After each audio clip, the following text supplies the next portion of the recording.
Back in medieval times, food wasn't about flavor or fun. If you were poor and struggling, your meals were simple, starchy, and just barely enough to keep you going. There were no spices, no sugar, no too fancy sauces, and definitely no dessert. You were eating to survive another day, not to enjoy the experience. Every meal was about stretching ingredients as far as possible, and nothing went to waste. From chunky turnip mash to salty fish head broth, these were the foods that kept medieval peasants alive through tough times. So let's dive into those medieval dishes that were a lifeline for people just trying to survive. 1. Barley porridge. Alright, we're gonna kick this off with barley porridge. If you were poor back then, this was probably a daily staple. Made from barley grains boiled in water or milk, it was simple, filling, and cheap. It wasn't about flavor, it was about getting enough calories to survive. Think of it as the medieval version of instant oatmeal, but way less exciting. The texture was thick and lumpy, kind of like really thick oatmeal but with a chewier bite. It was dense and heavy, designed to stick to your ribs and keep you full for hours. There was no sugar, no cinnamon, no toppings, just plain barley and water. If you were lucky, you might get a splash of goat's milk or a pinch of salt for flavor, but most of the time, it was bland, boring, and monotonous. The best thing about barley porridge, it was cheap and easy to make. Barley grew easily in poor soil and didn't require much care or attention, making it the perfect peasant food. It was simple, filling, and dependable, even if it was plain and boring. If you were eating this, you weren't living large, but you weren't starving either. Having experienced the plain simplicity of barley porridge, some peasants craved something heartier and warmer. Turnip stew was the first choice. 2. Turnip stew. Turnip stew was the medieval version of comfort food, but don't get it twisted. This wasn't some rich, flavorful beef stew. It was simple, earthy, and just filling enough to keep you going. Made with turnips boiled in water with a pinch of salt, it was warm, hearty, and dirt cheap. If you were a medieval peasant, this was as close to a hot meal as you were gonna get. The texture was thick and chunky, with the turnips cooked down until they were soft and mushy. Turnips were cheap and easy to grow, but they were also bitter and earthy, giving the stew a strong, peppery flavor that was sharp and pungent. It was rich in fiber, but low in excitement, with no meat, spices, or flavor boosters. If you were lucky, you might get a bone to boil for flavor, or wild herbs thrown in for extra depth. But most of the time, it was just turnips and water. Turnips grew fast and easily, even in poor soil, making them a peasant's best friend. You didn't eat this for the taste. You ate it because it was warm, filling, and kept you going through the day. After the earthy bite of a turnip stew, you'd need something to soak up the broth. That's what black bread did. 3. Black bread. Black bread was the poor man's staple. And trust me, it was nothing like the fluffy white bread we know today. This was dark, dense, and heavy, made from coarse rye or barley flour, sometimes mixed with ground-up beans if times were tough. It was thick, dry, and tough to chew. There was no yeast or sugar, so it was flat and hard, more like a thick cracker than soft bread. It was dry and heavy, meant to soak up stews and broths or keep you full on long workdays. The flavor was earthy and bitter, with a sour fermented note from the coarse rye flour. It was dark, heavy, and honestly, pretty bland. Black bread was cheap, dense, and long-lasting, designed to sustain you through hard times. You could store it for weeks, and it was sturdy enough to travel without going stale. It wasn't fun to eat, but it was reliable and filling. If you were eating this, you were definitely poor, but at least you weren't starving. After the dense, dry bite of black bread, you might crave something a little smoother. Peas pudding was the answer. 4. Peas pudding. Peas pudding was the medieval version of comfort food, but don't expect anything creamy or flavorful. Made from split yellow peas boiled into a thick, mushy paste, it was heavy, dense, and designed to fill you up without costing much. If you were a poor peasant, this was probably a regular dinner. The texture was thick and lumpy, somewhere between mashed potatoes and glue. There was no salt, no spices, just plain boiled peas mashed into a thick, heavy paste. It was bland and monotonous, but starchy and filling enough to get the job done. If you were lucky, you might get a pinch of salt or a splash of goat's milk for flavor, but most of the time, it was just plain, mushy peas. Peas pudding was cheap, easy to make, and kept you full for hours. Split peas were easy to grow and store, making them a reliable staple for poor families. You didn't eat this because it tasted good. You ate it because it was dense, starchy, and dependable. If you were tired of mushy peas but still needed something cheap and filling, cabbage soup was the next option, bringing simple, earthy warmth to the medieval table. 5. Cabbage soup.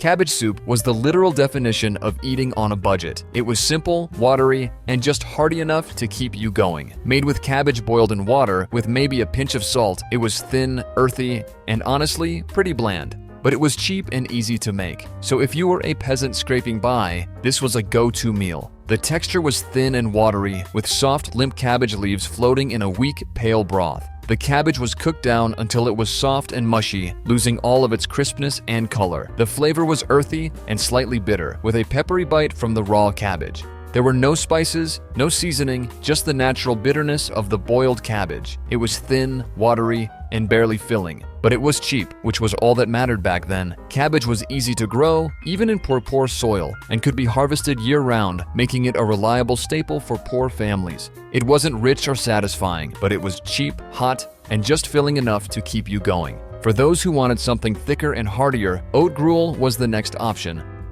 6. Oat gruel.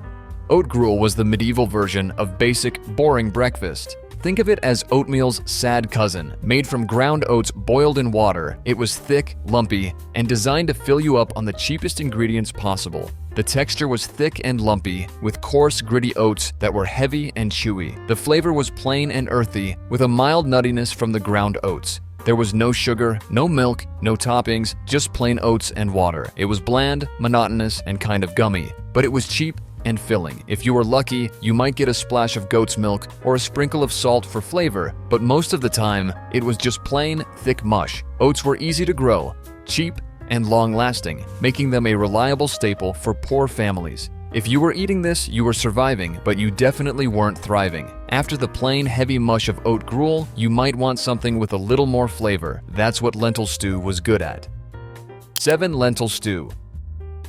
Lentil stew was the kind of meal that filled your belly without emptying your pockets. Back in medieval times, meat was a luxury most people couldn't afford, so they turned to hearty, filling alternatives like lentils. Cheap, nutritious, and easy to store, lentils were a lifesaver for those struggling to get by. This stew was warm, thick, and just satisfying enough to get you through the day. It was simple and rustic, made with lentils boiled in water until they were soft and mushy. The texture was thick and hearty, almost like a chunky porridge, and it had a rich, earthy flavor that was nutty and slightly peppery. There were no fancy spices or herbs to jazz it up, just plain lentils and water, maybe with a sprinkling of salt if you were lucky. If times were good, you might get a few vegetables thrown in like onions or carrots, but more often than not, it was just lentils and water. Lentils were cheap and long-lasting, making them a reliable food source in tough times. They were high in protein and fiber, keeping you full and energized on long work days. It wasn't about fancy flavors or rich textures, it was about staying alive.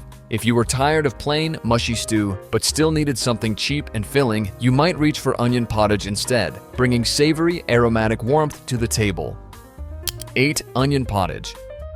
Onion pottage was what you made when you were broke but still wanted something hot and flavorful. Made with onions boiled in water with maybe a pinch of salt, it was simple, aromatic, and just satisfying enough to warm you up on a cold day. This wasn't a thick, hearty stew. It was more like a thin, watery soup. The onions were cooked down until they were soft and translucent, infusing the broth with a subtle, savory flavor that was light and slightly sweet. The broth was thin and clear, with just a hint of onion flavor and no seasoning other than a little salt if you were lucky. It was light and watery, more of a flavored broth than a filling stew. But for peasants who didn't have much, it was hot, cheap, and just comforting enough to get you through the day. Onions were cheap and easy to grow, even in poor soil, and could be harvested year-round. The soup was thin, light, and barely filling, but it was hot and aromatic, which made it feel more satisfying than it actually was. If you were lucky enough to have a chunk of stale bread, you could soak it in the broth to stretch the meal a little further.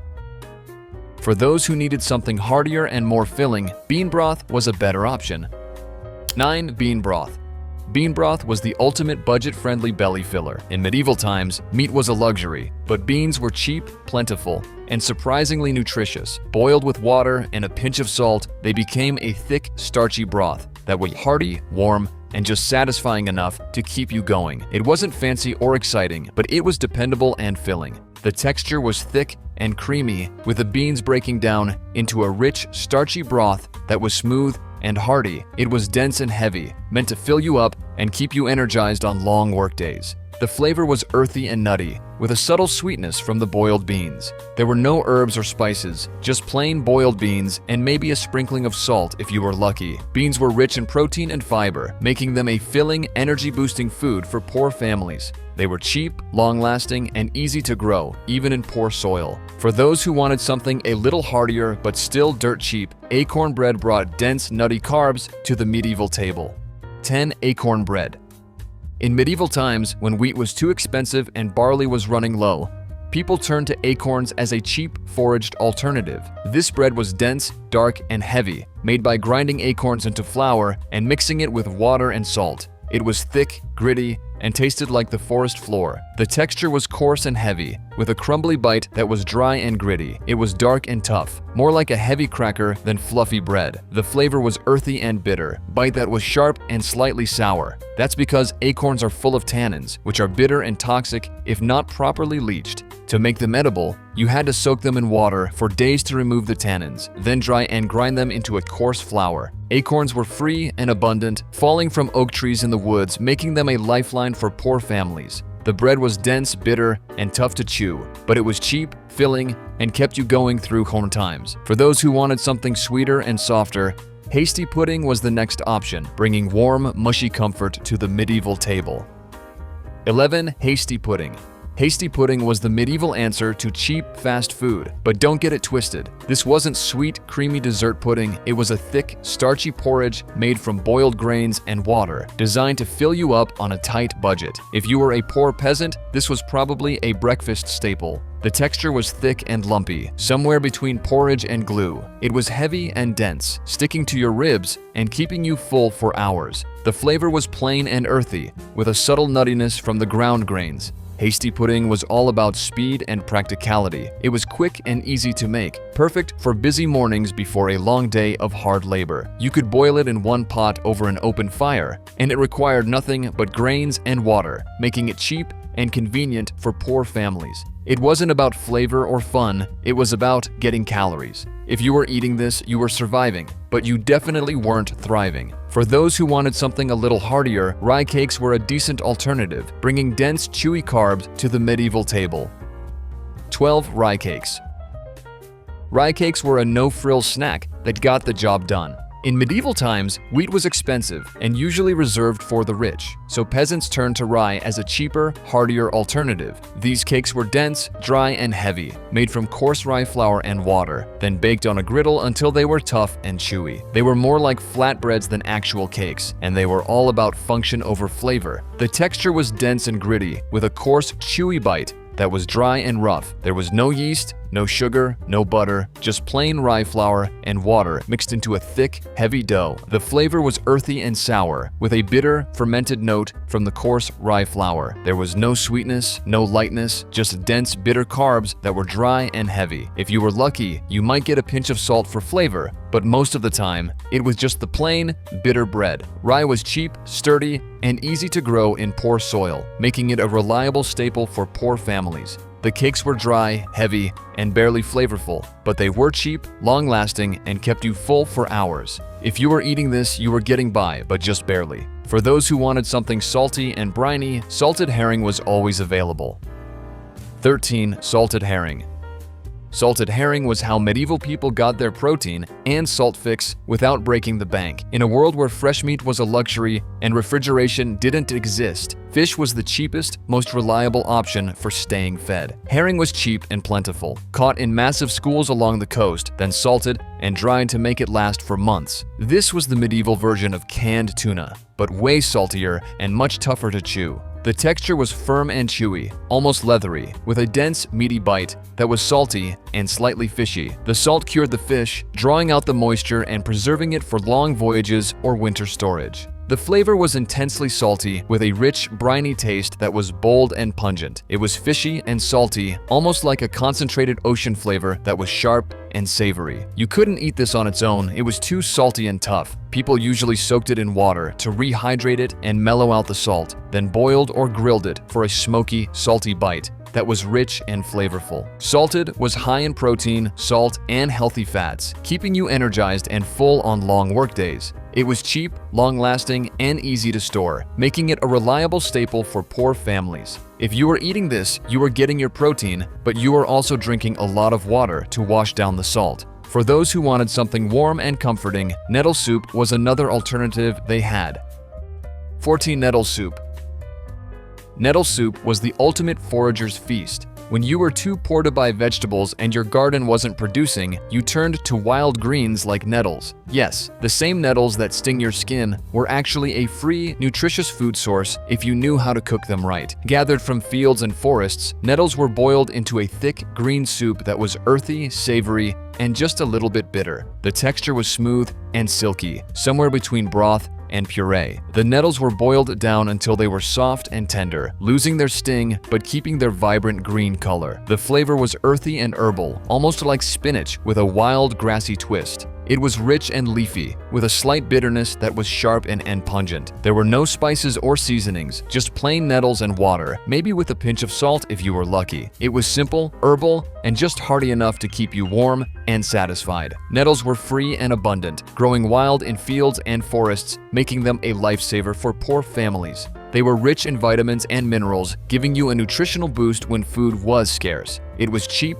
healthy, and easy to make. But it was also bitter and grassy, reminding you that you were getting by on nature's leftovers. For those who wanted something sweeter and heartier, chestnut porridge was another dish they could reach for. 15. Chestnut porridge.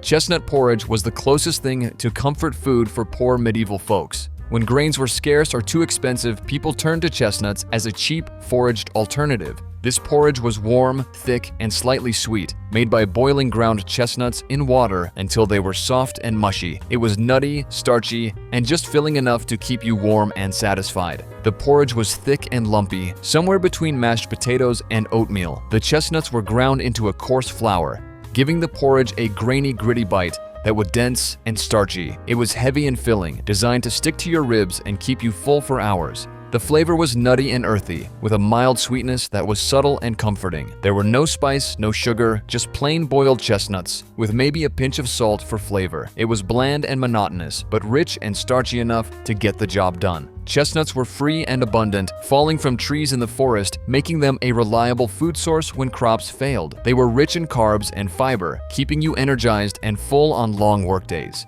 If you were eating this, you were scraping by, but at least you weren't starving. For those who wanted something fruity and slightly sweet, apple mash was the next option they had for filling their stomachs.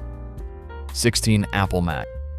Apple mash was as close as medieval peasants got to a sweet treat. In a world where sugar was rare and expensive, apples were the go-to source of sweetness. This dish was made by boiling apples down into a thick, chunky mash, sometimes with a splash of water or a pinch of salt. It was soft, tart, and naturally sweet, giving you a burst of fruity flavor in a world of bland, starchy foods. The texture was chunky and lumpy, somewhere between applesauce and mashed potatoes. The apples were cooked down until they were soft and tender, breaking apart into a thick, chunky mash that was heavy and starchy. It was dense and filling, designed to stick to your ribs and keep you full for hours. The flavor was tart and fruity, with a natural sweetness that was bright and refreshing. There were no spices, no sugar, just plain boiled apples, which were sweet and flavorful on their own. If you were lucky, you might get a pinch of salt or a splash of goat's milk for richness, but most of the time, it was just the apple mash. Apples were cheap and plentiful, growing on wild trees and orchards, making them a reliable food source for poor families. They were nutritious and filling, packed with vitamins and fiber, keeping you energized and satisfied on long workdays. It wasn't about rich, complex flavors. It was about natural, simple sweetness. If you were eating this, you were enjoying one of the few natural treats available to peasants. For those who wanted something warm and soothing, water gruel was the best possible choice they had. 17.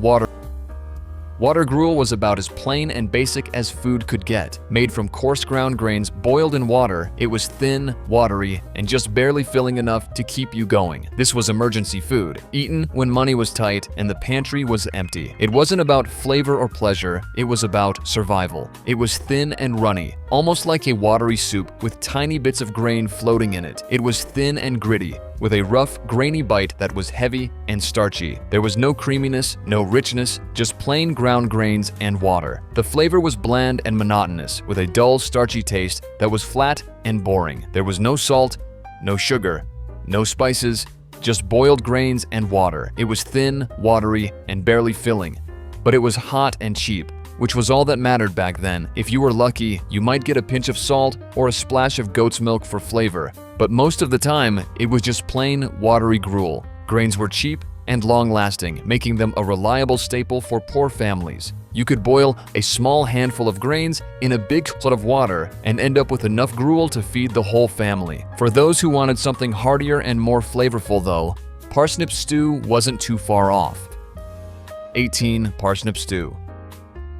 Parsnip stew was a cheap, filling meal that helped peasants survive winter. When meat was a luxury and wheat was too expensive, people turned to root vegetables like parsnips to fill their bellies. This stew was made by boiling parsnips in water, with maybe a pinch of salt if you were lucky. It was thick, hearty, and earthy, perfect for warming you up on a cold night. The stew was thick and chunky, with the parsnips cooked down until they were soft and mushy. It was dense and starchy, almost like a chunky potato soup, but with a slightly gritty bite. The flavor was earthy and sweet, with a peppery taste that was bold and pungent. Parsnips were cheap and easy to grow, even in poor soil, making them a reliable staple for poor families. They were rich in carbs and fiber, keeping you full and energized on long workdays. If you were familiar with this stew, you were surviving winter the best way you could. For those who wanted something lighter and leafier, leek soup was what they could find. 19. Leek soup. Leek soup was for those who wanted something warm and flavorful without spending much. In medieval times, meat was a luxury, but wild leeks were cheap and abundant. People gathered them from fields and forests, boiling them into a thin, savory soup that was light, aromatic, and just barely filling. It wasn't rich or fancy, but it was warm and comforting, which was all that mattered back then. This soup was more like a flavored broth than a thick stew. The leeks were boiled down until they were soft and tender, infusing the broth with a delicate onion flavor that was light and refreshing. It was thin and clear, with soft, translucent bits of leek floating in the broth. There was no cream, no butter, just boiled leeks and water. The flavor was mild and slightly sweet, with a subtle, savory bite that was aromatic and fragrant. It was light and delicate, but warm and soothing, perfect for a cold day. Leeks were cheap and easy to find, growing wild in fields and forests, making them a reliable food source for poor families. You could gather a bunch of wild leeks, boil them in water, and end up with a warm, savory broth that was light and aromatic. If you were eating this, you were getting by on nature's generosity. For those who wanted something salty and savory, hard cheese was a great choice. 20. Hard cheese. Hard cheese was a rare treat for medieval peasants, but when you got it, it was a lifesaver. Cheese was rich, salty, and full of protein, keeping you full and energized on long workdays. It was made by curdling milk and aging it until it was hard and sharp, perfect for travel and storage. It was dense, salty, and just flavorful enough to make plain bread a little more exciting. The cheese was hard and crumbly, almost like Parmesan, but drier and saltier. It was dense and heavy, with a firm, gritty bite that was chewy and satisfying. The flavor was sharp and salty, with a rich, nutty tang that was bold and intense. It was savory and pungent, almost funky, with a strong, salty bite that was rich and satisfying. You could carry a hunk in your travel bag or pack it for long journeys without worrying about it spoiling. It was rich in protein and salt, giving you energy and electrolytes to keep you going. For those who needed something hot and hearty, fish head broth was another option. 21. Fish head broth.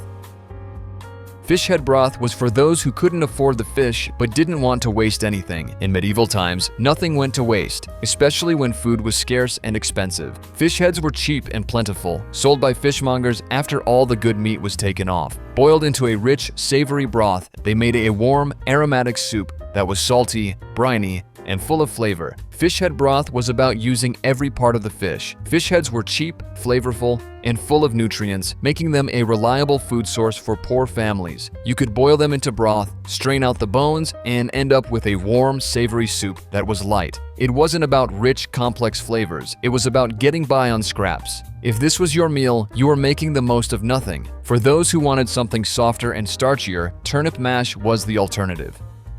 22. Turnip mash.